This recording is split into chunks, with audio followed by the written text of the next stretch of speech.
নায়িকার বাবাকে পিষে দেয় বাস, অতীতের স্মৃতি হাতড়ে আবেগে ভাসলেন অভিনেত্রী ঐন্দ্রিলা। বিস্তারিত জানাচ্ছি আজকের এই প্রতিবেদনে। তো বন্ধুরা, অবশ্যই সম্পূর্ণ ভিডিওটি দেখবেন। চ্যানেলে নতুন থাকলে চ্যানেলটিকে সাবস্ক্রাইব করে পাশে রাখা নোটিফিকেশন আইকনটি অল করে রাখবেন।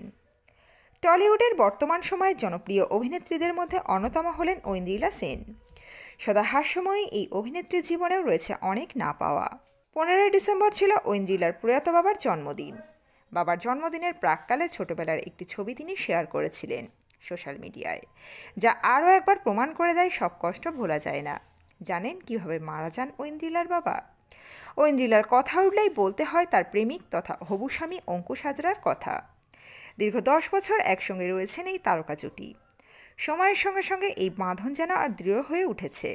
ঐন্দ্রিলাকে নিজের সবটুকু বরাবর উজাড় করে দিয়েছেন অঙ্কুশ।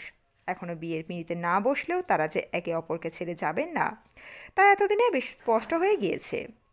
গত বছর ঐন্দ্রিলার বাবার জন্মদিন উপলক্ষে অঙ্কুশ অভিনেত্রীর সঙ্গে তার বাবার একটি কোলাজ করা ছবি শেয়ার করে লিখেছিলেন, তোমার মেয়েকে আমি রানী করে রাখবো।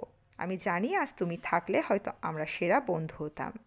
আমার অনেক অনেক অনেক ভালোবাসা নিও। অঙ্কুশের এই পোস্টে ভালোবাসা এবং শ্রদ্ধায় ভরিয়ে দিয়েছিলেন নেটিজেনরা। ঠিক কিভাবে মৃত্যু হয়েছিল ঐন্দ্রিলার বাবার? ঐন্দ্রিলা যখন খুবই কম বয়স, তখন হঠাৎ একদিন পথ দুর্ঘটনায় মারা যান ঐন্দ্রিলার বাবা শান্তনু সেন। সাইকেলে করে বাজার করতে বেরিয়েছিলেন তিনি।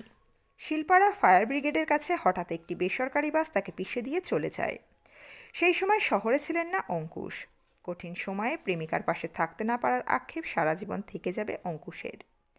এই বছর ফের বাবা স্মৃতির উদ্দেশ্যে ঐন্দ্রিলা একটি ছবি শেয়ার করেছেন, যেখানে দেখা যাচ্ছে বাবা এবং মায়ের সঙ্গে বসে রয়েছেন ছোট্ট অভিনেত্রী।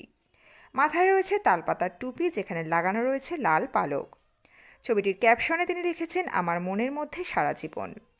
সত্যিই তো, বাবা মা আমাদের সঙ্গে থাকুক কি না থাকুক, তারা আমাদের মনে সারা জীবন থেকে যান।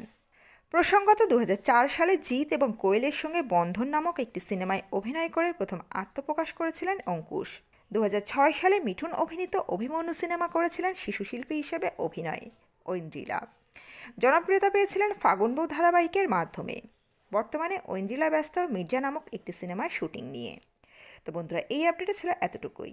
দ্রুত ফিরে আসছি নতুন কোনো আপডেট নিয়ে। অজানা গল্প চ্যানেলের সঙ্গে থাকার জন্য সকল দর্শক বন্ধুকে অসংখ্য ধন্যবাদ।